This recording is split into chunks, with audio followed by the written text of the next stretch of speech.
ಮಣ್ಣಿನ ಮಡಿಕೆಯಲ್ಲಿ ನೀವೇನಾದರೂ ನೀರು ಕುಡಿತಾ ಇದ್ದೀರಾ? ಹಾಗಾದರೆ ತಪ್ಪದೇ ಈ ಸ್ಟೋರಿನ ನೀವು ನೋಡಲೇಬೇಕು.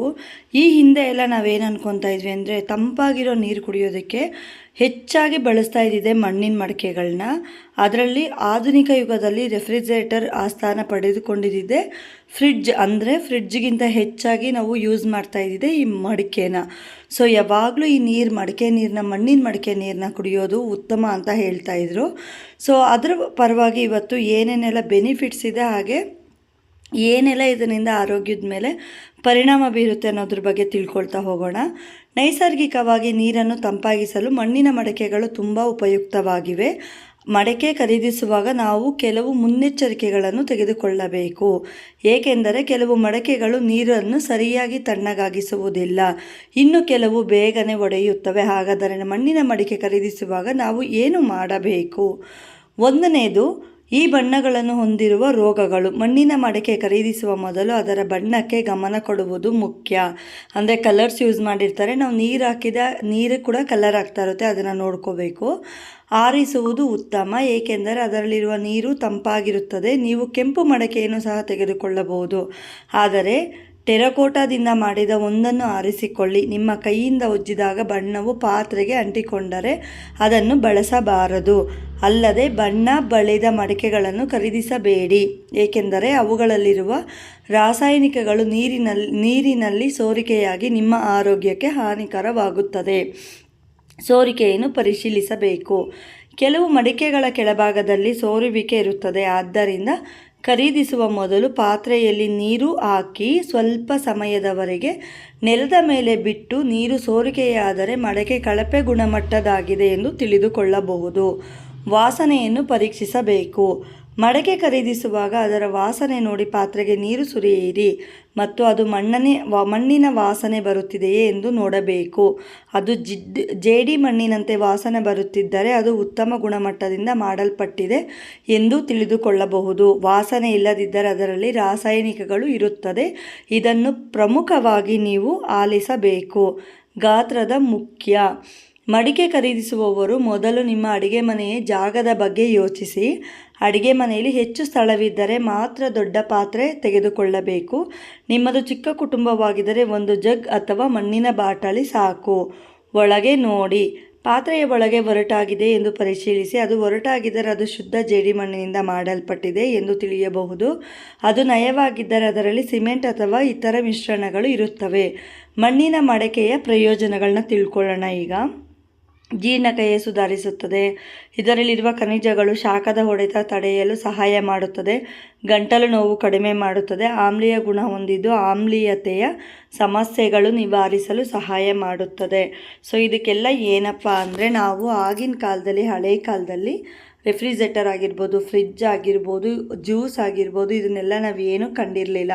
ಆಗ ನಮ್ಮ ಅಜ್ಜಿ ತಾತ, ನಮ್ಮ ಅಪ್ಪ ಅಮ್ಮ ಕಾಲದಲ್ಲೆಲ್ಲ ಬಾವಿಯಿಂದ ನೀರು ತಂದು ಆ ಬಾವಿ ನೀರನ್ನ ಮಣ್ಣಿನ ಮಡಿಕೆಯಲ್ಲಿ, ಬೇಸಿಗೆ ಕಾಲ ಶುರು ಆಗ್ತಿದೆ ಅಂದರೆ ಮಣ್ಣಿನ ಮಡಿಕೆಯಲ್ಲಿ ಇಟ್ಟು ನಮಗೆ ನೀರು ಕೊಡ್ತಿದ್ರು. ತುಂಬಾ ತಂಪಾಗಿ ಒಂಥರ ರುಚಿಯಾಗಿರ್ತಿತ್ತು ನೀರು. ಈಗ ನಾವು ರೆಫ್ರಿಜರೇಟರ್ನಲ್ಲಿ ಇಡ್ತೀವಿ, ಕೋಲ್ಡ್ ಬೇಕು ಅಂತ, ಫ್ಯಾನ್ ಯೂಸ್ ಮಾಡ್ತೀವಿ, ಗಾಳಿಗೆ ಹೋಗೋದಿಲ್ಲ. ಸೊ ಇದೆಲ್ಲ ನಮ್ಮ ಆರೋಗ್ಯದ ಮೇಲೆ ತುಂಬಾ ಪರಿಣಾಮ ಬೀಳುತ್ತೆ. ಮಡಿಕೆಗಳನ್ನ ನಾವು ಖರೀದಿಸುವಾಗ ಏನೆಲ್ಲ ಮುನ್ನೆಚ್ಚರಿಕೆಗಳನ್ನ ನಾವು ತೊಗೋಬೇಕು ಅನ್ನೋದನ್ನ ನಾನು ಆಲ್ರೆಡಿ ವಿಡಿಯೋದಲ್ಲಿ ಹೇಳಿದ್ದೀನಿ. ಸೊ ನಾವು ಪ್ರತಿಯೊಂದನ್ನು ನಮ್ಮ ಆರೋಗ್ಯನ ಗಮನದಲ್ಲಿಟ್ಕೊಂಡು ನಾವು ಖರೀದಿಸಬೇಕಾಗಿರೋ ಒಂದು ಮಡಿಕೆ ಇದು. ಸೊ ಅದರಲ್ಲಿ ಸ್ಮೆಲ್ ಇದೆಯಾ, ಅಕಸ್ಮಾತ್ ಒಳಗಡೆ ನೈಸಾಗಿಲ್ವಾ, ಸೋರ್ತಾ ಇದೆಯಾ, ಏನಾದರೂ ಬಣ್ಣ ಬದಲಾಗಿದೆಯಾ, ಕೈಗೆ ಅಂಟ್ತಾ ಇದೆಯಾ ಬಣ್ಣ, ಪ್ರತಿಯೊಂದು ನೋಡಬೇಕು. ಯಾಕಂದರೆ ಮಣ್ಣಿನ ವಾಸನೆ ಬರ್ತಾ ಇದ್ದರೆ ಅಷ್ಟೇ ಚೆನ್ನಾಗಿದೆ ಅಂತ, ಇಲ್ಲ ಅಂದರೆ ಯಾವುದಾದ್ರೂ ಒಂದು ಸಿಮೆಂಟು ಏನನ್ನ ಯೂಸ್ ಮಾಡಿದ್ದಾರೆ ಅಂತ ಅರ್ಥ. ಸೊ ನೀವೇನಾದರೂ ಮನೆಗೆ ಮಣ್ಣಿನ ಮಡಿಕೆ ತೊಗೊಂಡೋಗ್ಬೇಕು ಅಂತ ಇದ್ದರೆ, ಮಣ್ಣಿನ ಬಾಟಲ್ ಯೂಸ್ ಮಾಡಬೇಕು ಅಂತ ಇದ್ದರೆ, ಇಲ್ಲ ಮಣ್ಣಿನ ಪಾತ್ರೆಗಳು ನೀವು ಯೂಸ್ ಮಾಡಬೇಕು ಅಂತ ಇದ್ದೀರಾ, ನಿಮ್ಮ ಗಮನದಲ್ಲಿ ಈ ಒಂದು ಅಂಶಗಳನ್ನ ನೀವು ಗಮನದಲ್ಲಿ ಇಟ್ಕೊಳ್ಳೇಬೇಕು. ಅಕಸ್ಮಾತು ನಿಮಗೆ ಇದ್ರ ಬಗ್ಗೆ ನಿಮ್ಮ ಫ್ರೆಂಡ್ಸ್ ಯಾರಾದರೂ ಏನು ಯೋಚನೆ ಮಾಡದೆ ತೊಗೋತಿದ್ದಾರೆ ಅಂದರೆ ಈ ವಿಡಿಯೋನ ಅವ್ರಿಗೆ ಶೇರ್ ಮಾಡಿ, ಆದಷ್ಟು ಬೇಗ ಶೇರ್ ಮಾಡಿ. ಸೊ ಆಲ್ರೆಡಿ ಬೇಸಿಗೆ ಕಾಲ ಶುರುವಾಗಿರೋದ್ರಿಂದ ತುಂಬ ಜನ ಮುಗಿ ಬೀಳ್ತಾ ಇದ್ದಾರೆ. ಈ ಸತಿ ಸೆಕೆ ಬೇರೆ ತುಂಬಾ ಸಿಕ್ಕಾಪಟ್ಟೆ ಇದೆ ಸೆಕೆ. ಸೊ ತುಂಬ ಜನ ನೀರುಗಳಿಗೆ ಈ ಗಂಟ್ಲು ನೋವು ಬರುತ್ತೆ ಆ್ಯಂಡ್ ಕಾಯಿಲೆ ಬೇಗ ಬರುತ್ತೆ ಅಂತ ಹೇಳಿಬಿಟ್ಟು ಮಣ್ಣಿನ ಮಡಿಕೆಗೆ ಮುಗಿ ಬೀಳೋದು ಸರ್ವೇ ಸಾಮಾನ್ಯ ಈಗ. ಸೊ ನಿಮ್ಮ ಫ್ರೆಂಡ್ಸ್ ಆ್ಯಂಡ್ ಫ್ಯಾಮಿಲಿಗೆ ಈ ವಿಡಿಯೋನ ಶೇರ್ ಮಾಡಿ.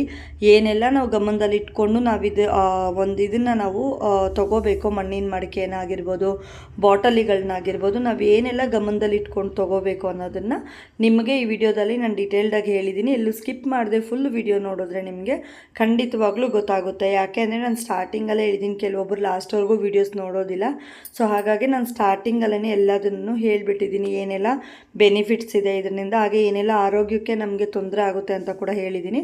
ಸೊ ಅದನ್ನು ನಿಮ್ಮ ತಲೆಯಲ್ಲಿ ಇಟ್ಕೊಂಡು ನಿಮ್ಮ ಫ್ರೆಂಡ್ಸ್ ಆ್ಯಂಡ್ ಫ್ಯಾಮಿಲಿಗೆ ಶೇರ್ ಮಾಡಿ ಅವರು ಕೂಡ ಈ ಮುನ್ನೆಚ್ಚರಿಕೆಗಳನ್ನ ತಗೊಳ್ಳಿ ಅಂತ ಹೇಳ್ತಾ ಇದ್ದೀನಿ.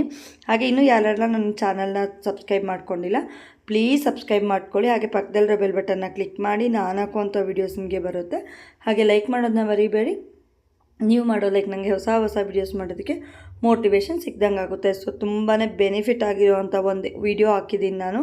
ಸೊ ನಿನ್ನೆ ಕೂಡ ಹಾಕಿರೋ ವಿಡಿಯೋದಲ್ಲಿ ಎಳ್ನೀರು ಕುಡಿದಿದ್ರಿಂದ ಒಂದು ವ್ಯಕ್ತಿ ಸತ್ತೋಗಿದ್ದಾರೆ. ಸೊ ಅದು ಏನೆಲ್ಲ ನಾವು ಇದು ತೊಗೋಬೇಕು, ಅದು ಯಾವ ರೀತಿ ತಪ್ಪು ಮಾಡಬಾರ್ದು, ನಾವು ಎಳ್ನೀರು ಕುಡಿಬೇಕಾದ್ರೆ ಏನು ತಪ್ಪು ಮಾಡಬಾರ್ದು, ಎಳ್ನೀರು ಕುಡಿಬೇಕಾದ್ರೆ ನಾವು ಏನೆಲ್ಲ ಗಮನದಲ್ಲಿ ಇಟ್ಕೊಂಡು ಎಳ್ನೀರು ಕುಡಿಬೇಕು ಅನ್ನೋದ್ರ ಬಗ್ಗೆ ವಿಡಿಯೋ ಮಾಡಿದ್ದೀನಿ. ಸೊ ಇದೂ ಅಷ್ಟೇ, ಮಣ್ಣಿನ ಮಡಿಕೆಗೆ ಮಾರು ಹೋಗೋಕ್ಕೂ ಮುಂಚೆ ನಾವು ಏನೆಲ್ಲ ಅದ್ರ ಬಗ್ಗೆ ಗಮನ ಇಡಬೇಕು, ಏನನ್ನೆಲ್ಲ ನಾವು ನೋಡಬೇಕು ಅನ್ನೋದು ಈ ವಿಡಿಯೋದಲ್ಲಿ ನಿಮಗೆ ಶೇರ್ ಮಾಡಿದ್ದೀನಿ. ಇನ್ನೂ ನಿಮ್ಮ ಫ್ರೆಂಡ್ಸ್ ಆ್ಯಂಡ್ ಫ್ಯಾಮಿಲಿಗೆ ಶೇರ್ ಮಾಡಿಲ್ಲ ಅಂದರೆ ದಯವಿಟ್ಟು ವಿಡಿಯೋನ ಶೇರ್ ಮಾಡಿ ಸಪೋರ್ಟ್ ಮಾಡ್ತಾಯಿರಿ ಹೀಗೆ ಅಂತ ಕೇಳ್ಕೊಳ್ತಾ, ಥ್ಯಾಂಕ್ ಯು ಸೋ ಮಚ್. ಮತ್ತೊಂದು ವಿಡಿಯೋ ಜೊತೆ ನಾನು ನಿಮಗೆ ಸಿಗ್ತೀನಿ. Thank you all, love you all, bye bye.